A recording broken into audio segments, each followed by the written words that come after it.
তাহলে চলো এখানে এক মুহূর্ত বিলম্ব করব না।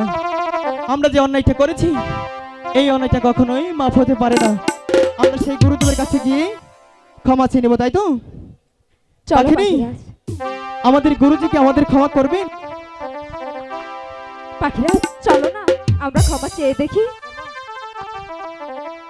তুমি সত্যি বলেছো, আমরা গিয়ে বলবো গুরুজি আমরা বড় ভুল করে ফেলেছি, এবারের মতো আমাদের ক্ষমা করুন, আমাদের ভুল আর হবে না, তাই তো? তাহলে চলো।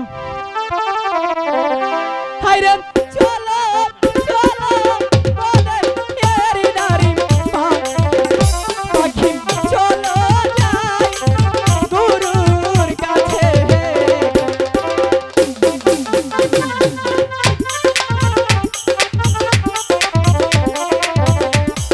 আদি যোগাযোগ করুন টাঙ্গাইল সখীপুর, নকল হতে সাবধান, মসজিদ বন্ধু ক্লাব।